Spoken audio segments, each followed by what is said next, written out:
And so let's meet our first ever panel. Ladies and gentlemen, put your hands together and please welcome our guests, Bobby Murdoch, Rachel Fairman, and Noel.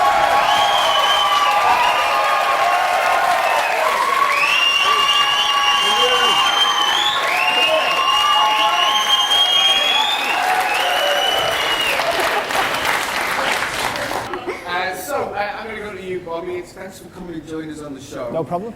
First of all, the first question I should ask you is, what is the most tough choice you've ever had to make? Tough choice? It's really more the moral dilemma. Okay. Because a mate of mine, he was in London last week and, well, he sort of can get cheap jewellery, do you know what I mean? And I don't know if I should hand it back or not. That's the only problem. Yeah, it could be. Could be.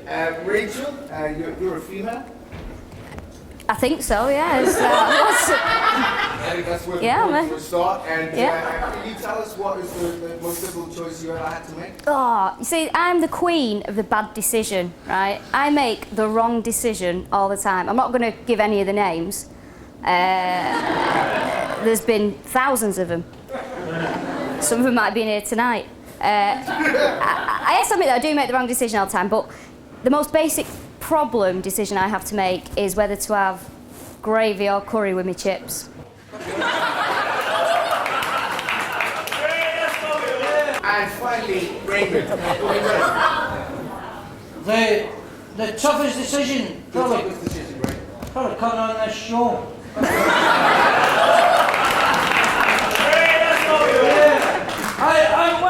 Actually, to out myself as the only Conservative voter in Scotland. You see, they got confused because really I drew a big cock on the ballot and they just put two and two together and that's really Okay, well, you got the panel.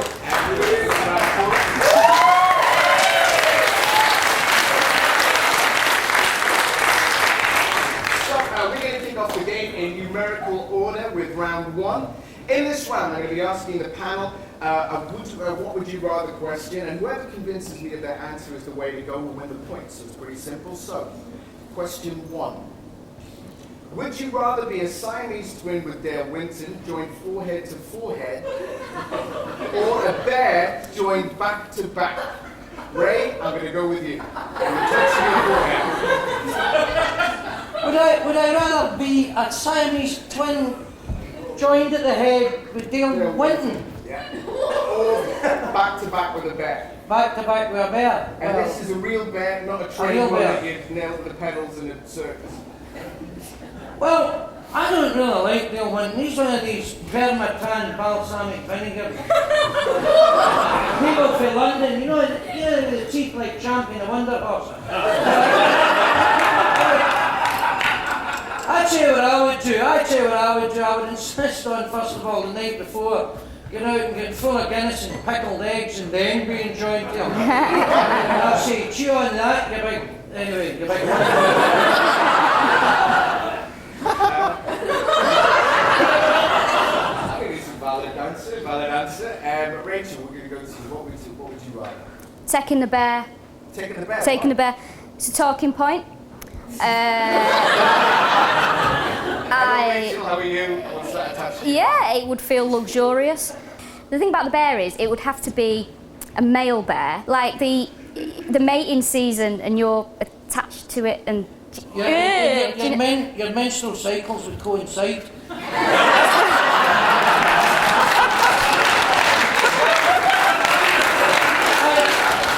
what would happen is you say, hello, don't say anything to my big bare ass, she's in a bed.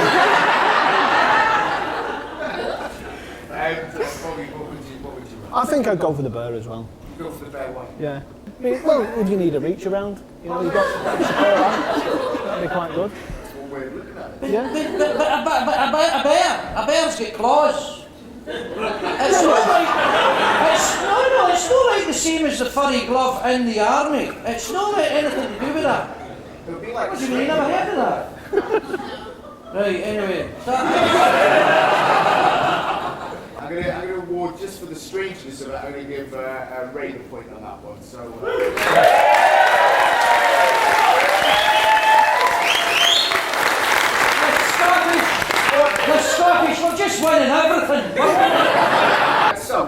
point for Ray and a point for Rachel. Bobby is on 0 at this stage. We're going to move on to our next question for the panel. It is, would you rather be a cowboy or a ninja? We're going to move to Bobby. What would you rather? Ninja. Ninja. Bit more elusive. Looks a bit cooler, doesn't it? Yeah. Right. Yeah. It's also slimmer. Yeah, and you could fancy that. Yeah. Slim, you know. You could disguise yourself as a letterbox and then just Go for it.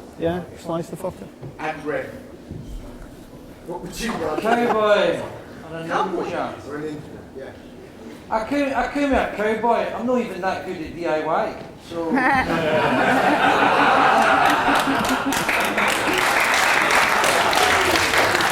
And I don't think I could sit on a horse. I just think it's wrong to sit on something you've clearly been eating for 15 years. In IKEA. Well, who knows where, probably. I suppose it'd be a ninja, because it rhymes with ginger. A big Scottish ginger ninja. I'd be a ninja. I'd be one of the ninjas. But my size, I don't know, I'd be... imagine me flying through the air. Have any of you ever done horse riding? No. Oh, No? I was, yes, I was almost a jockey. No one gives a shit. Thanks. Yeah. What stopped that from that happening? My parents, let's not go into it. Yeah, monetary problems, but yeah, I'd have been a great jockey. Yeah, they didn't get me a horse. They got my sister one. She's 6 years younger than me, so that makes her the favourite.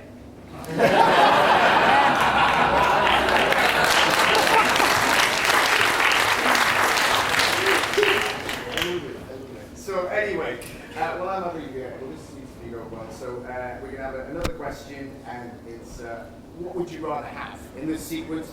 What would you rather have? Would you rather have a cat-sized human head or a human-sized cat's head? I'm going to go with Bobby first. Yeah. My missus says I look like a cat because I've got the eyes. Yeah, I've got the eyes. And I lick my own bollocks in the house as well. She'll just often come home and she'll be like, tough day, and I'm like, yeah, I've done loads of writing and that, applied for a few gigs. Stop licking your balls. Yeah. So it's It's a nice technique. Ray, the way he's looking at Bobby. Ray, what would you rather have? Cat-sized what? A cat-sized human head or a human-sized cat's head? Yeah, so it's a reversal of sizes. So if you want a cat-sized human head, little dinky, or a human-sized cat head, big. Well, they're back on the mushrooms or something. I thought this was about politics. I suppose if I had a cat-sized human head, a cat-sized, a human-sized, a cat-sized, a big cat's head. I'd probably have a big cat's head. I'd probably have a big cat-sized, human-sized cat head. Why would you have that? Well, it should save me a fortune in face painting, I suppose.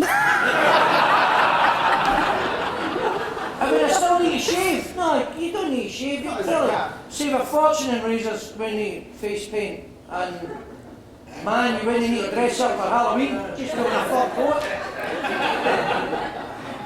Rachel, we'll go to you next. But I'm going to be honest, I go for a cat-sized human head because I don't actually think there'd be that much difference because I've got like the world's tiniest head, yeah. We've actually got an example of what Rachel would look like on the screen just down here. Go on. This is what Rachel actually Oh, that is like, a cat-sized yeah, Beetlejuice. That's like one of the most Beetlejuice, disturbing things I've ever seen. That's really upsetting, although my hands do look bigger. So It's not just your hands. I was going to say actually, yeah.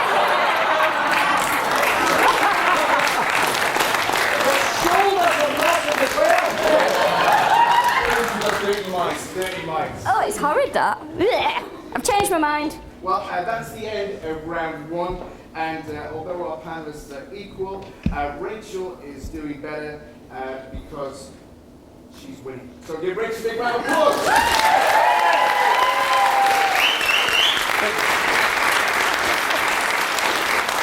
Okay, round two sees a question from the audience, and this week's agonizer is Tom. Whereabouts are you, Tom?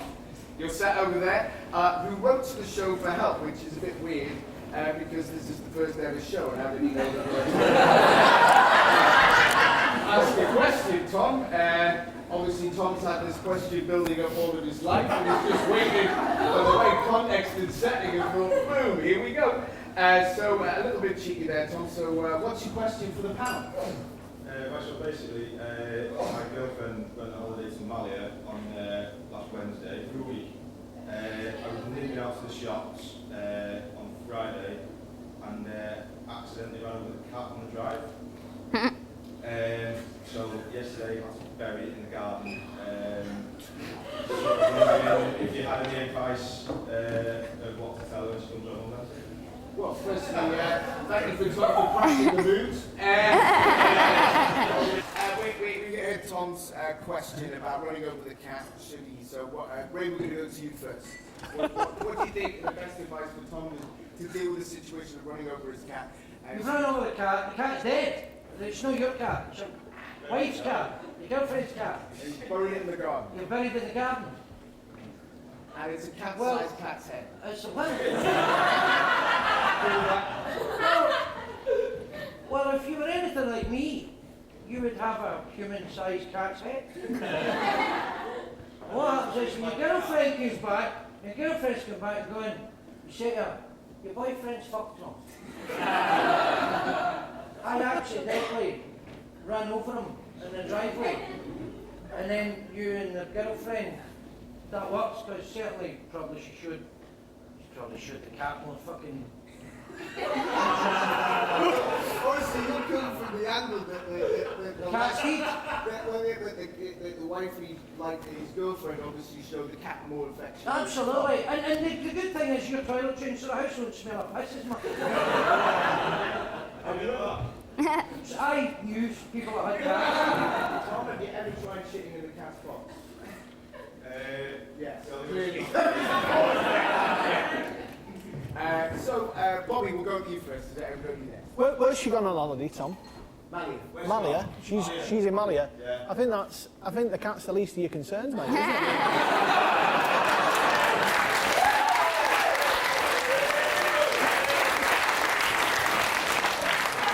Tom, when you find out how many people fingered her, trust me, you'd have killed the fucking cat anyway.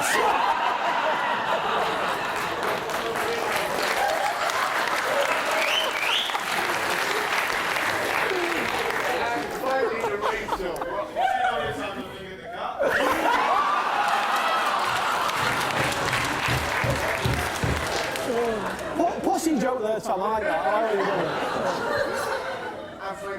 Tom, have you ever seen the Stephen King film Pet Sematary? Yeah, this lady has. You need to find, you've got two options really. The first option is you find a cemetery where you can bury an animal and then it comes back to life, but it's a little bit madder and a little bit more disgusting, but it'll still be alive. So when she gets back, the supernatural will have taken care of that. Secondly, your second option is, I don't advocate violence, but you have to kill her and then kill yourself. And that is the only... No, it's not an option. You have to kill her and then kill yourself. Good luck with that. Nice chatting to you.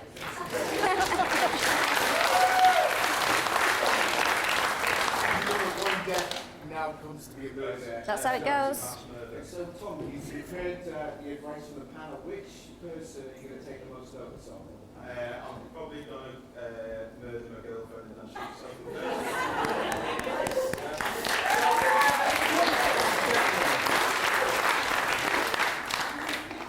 Right. We're going to go into a break now. So it's time for you to get some drinks, and we'll be back for the second half of the show. Give it up one more time for a lovely Tom.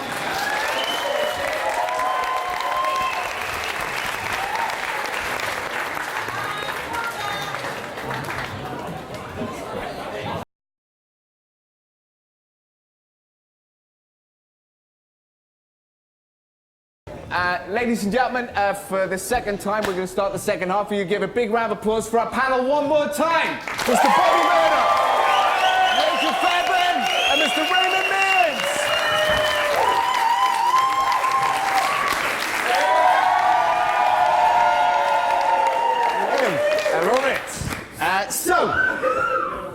Welcome back to the second half. They knocked the one out with the mic. Welcome. Stop heckling me. Welcome back to the second half of A Rock and a Hard Place. Who's up for a three-way? Who's up for a three-way? A three-way. A three-way. Somebody's going to get left out. Yeah. Can it be me? Somebody's going to...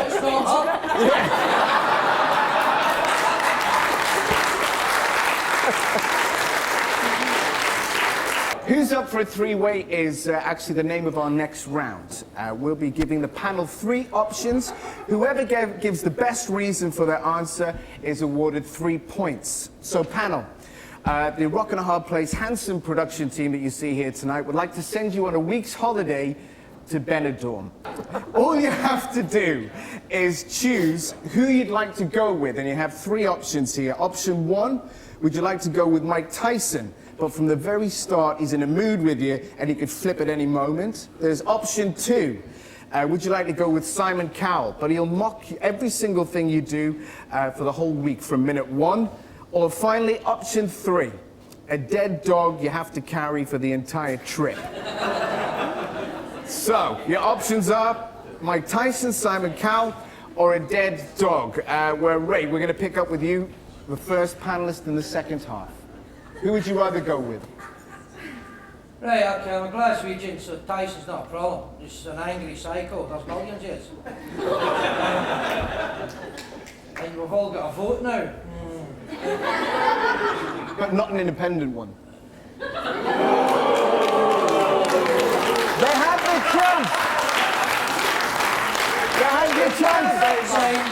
We're just waiting for the right moment to annex Blackpool and then everything. Ray, before we get on, it says on here that when you started off, you were the future of Scottish comedy. Well, yeah, you get views, right? But that's the point. Well, Cowell doesn't scare me. There's nothing Cowell could say that's not already been said about me. Really? Right? I've been hot. That's how my cooking's like this, and I'm only 29. Right? But yes, I once had a review, and it says that I was, hey, that's right, the future of Scottish comedy. That's what I put. It's on my website, exclamation marks, the future of Scottish comedy. Future looks pretty bleak. And then Kevin Bridges was born. I impregnated his mother, and I made the second version of myself.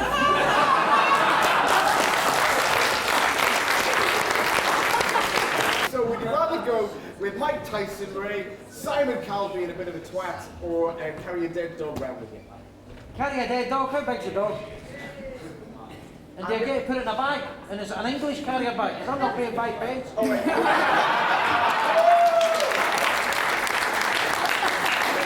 There's 2 options. It's either a Chihuahua or a Great Dane, the Scooby-Doo dog. A Chihuahua? I'll carry a Chihuahua around. Dead? That's a bit camp for a Scotsman, isn't it? That's okay, I'll just put it there and think the farmer's got a spot in it. I'll tuck its back legs into my breeks. I'll tuck its back legs into my breeks and go, hey, and then what I'll do is, to impress the ladies, because I know I'm already impressing the ladies. Look at these, look, you're all slamming like poachers' dogs, right? Trying to see my wee hairy hamster. Where is this Malia place? I'm going to go there. Anybody got a Chihuahua? I'll take the dog. You're going to take the dog? I'll take the dog. What would you take? I'd probably go on holiday with Mike Tyson. Be no different on going on holiday with my dad anyway. Because he used to beat us up and bite our ears. But yeah, apart from that, no, yeah, I'd probably Mike Tyson. Be no different going on holiday with my dad. Rachel, would you rather go with Mike Tyson, Simon Cowell being a bit of a queenie, or carry a dead dog around? Would I like to go on holiday with convicted rapist Mike Tyson? He is though, isn't he? I'm not making it up. So no, not Mike Tyson. Simon Cowell's got bigger boobs than me, so on a beach that would look horrendous. Dead dog? Dead dog? Dead dog, yep. Wow. And what would be the benefits of the dead dog? Again, it's a talking point. Like the bear. If you sidle up to the bar on holiday with a dead dog under your arm, people will be like, who's You're gonna this? get served. Who is this You're gonna get served legend? first, Let's have a chat. Yeah, they'll be like, what's she? She's got a bit of shit going on. What's she's mysterious. You also got to think about the heat and the fact that there's a dead dog. It's going to stink a bit, isn't it? Yeah, but you know, it's not Mike Tyson, it's not Simon Cowell. That's a fair point. And you could put the dog down on the bar, and on the floor of the bar, and then the barman would say, what's that lion? And then he says, it's not a lion, it's a dog.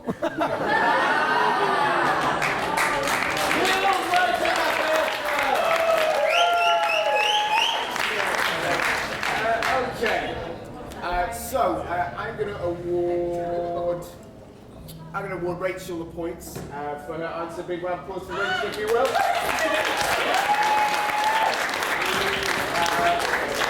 Rachel will be going on holiday to Benidorm with the dead dogs. So a round of applause of all their points for Rachel from the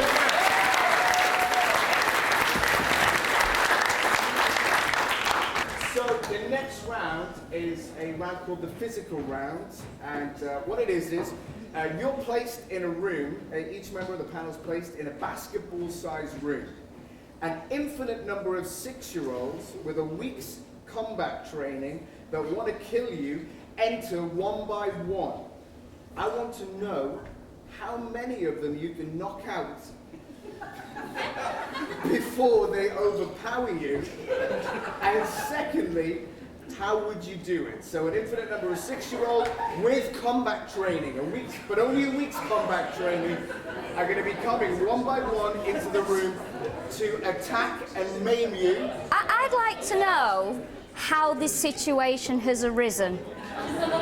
Well, the situation has arisen Because somebody put mushrooms in a teapot.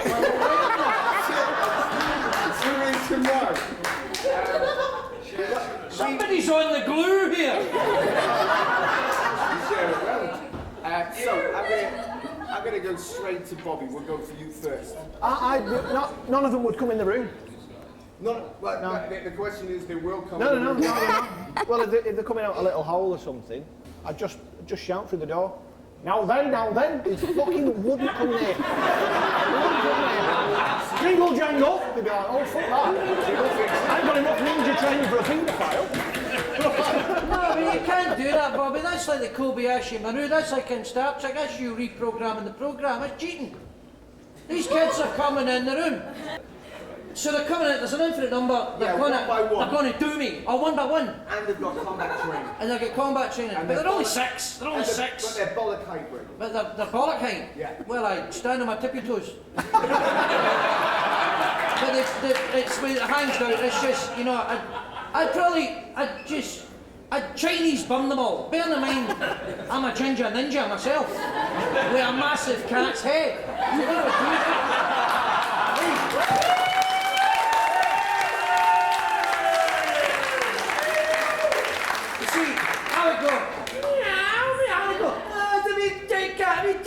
Check out, she's come out there and just do them all. Violence, I brilliant. do them. Do them. Well, not.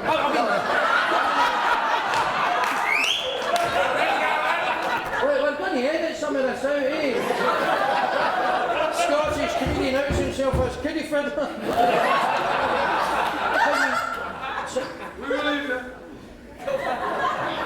never get you again.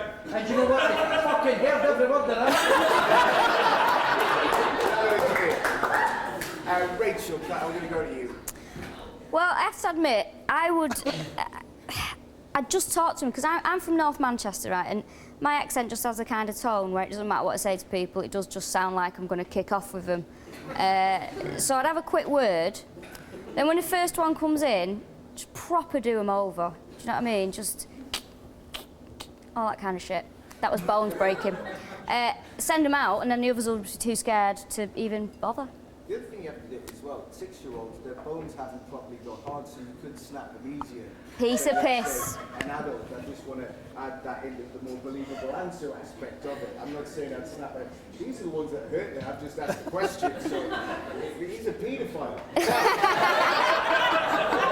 Christian, move on, that's a good chat.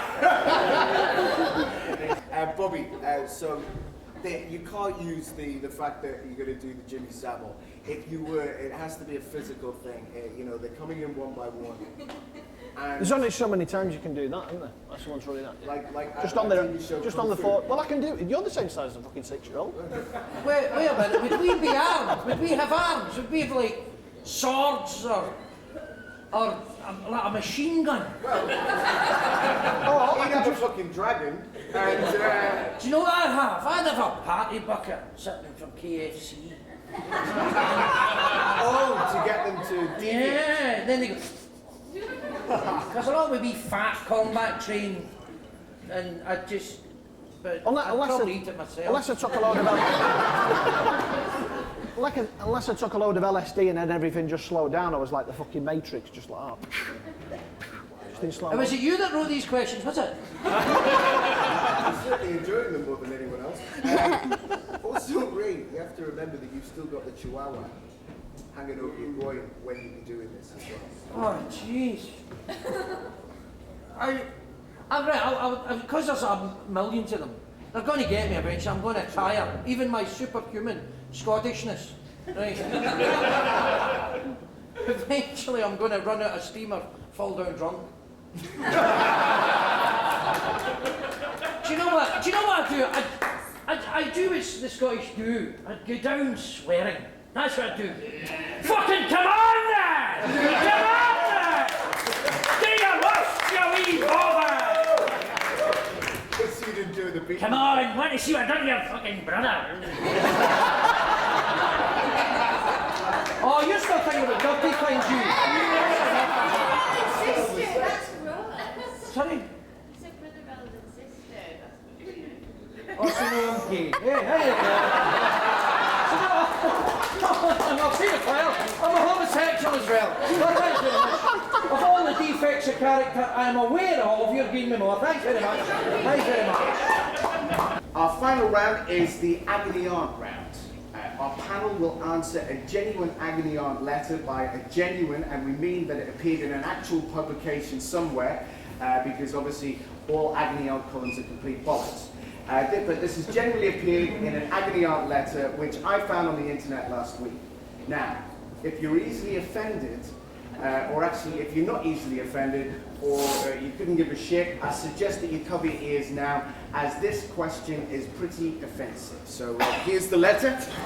I'm going to read it out for you, and then I'm going to go to the panel to see what their advice would be. This letter is from a mother, and it reads, "My son lost his arms when he was 9 years old, and he's now 14. I'm not sure how to say this, but in the last 3 months, I've been helping my son masturbate since he has no means of doing it himself, and he asked me to help him. I know this is a natural part of a boy's growing up, and I did not want to deprive him of one more thing because of his disability. However, my husband doesn't know this, and I'm not sure how to tell him. What would I do?" Could you get more on disability workers allowance for that? You gave your Cameron sanction that. That's an extra 25 quid because you wanked your son up. Would you get... How would you prove it? How would you prove it? Here's our 2 towels. What do you know? There's nothing wrong. It's My sick. son couldn't stand up in court. And, Well, he could. I thought that was funny just for me. Obviously, the audience thought it was shit. Rachel, what would you do in this very compromising situation? To be honest, what I would love is if the woman got the courage to tell her husband and he just said, "What, you as well?"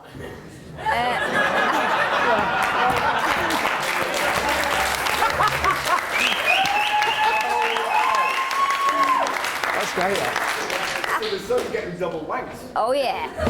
The thing is, just stop what you are doing. Stop touching his dick. Just leave him alone. He'll find some way to get what he wants.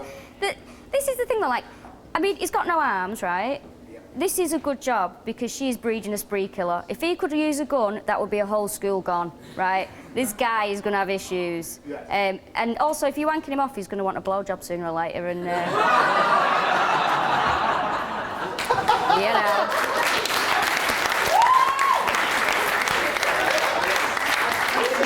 what you're applauding. You fucking shit people. Now, Ray, we'll go to you. What would you do? What can you tell this mother? I'm a great believer in having things out in the open, so she should just do it in the park.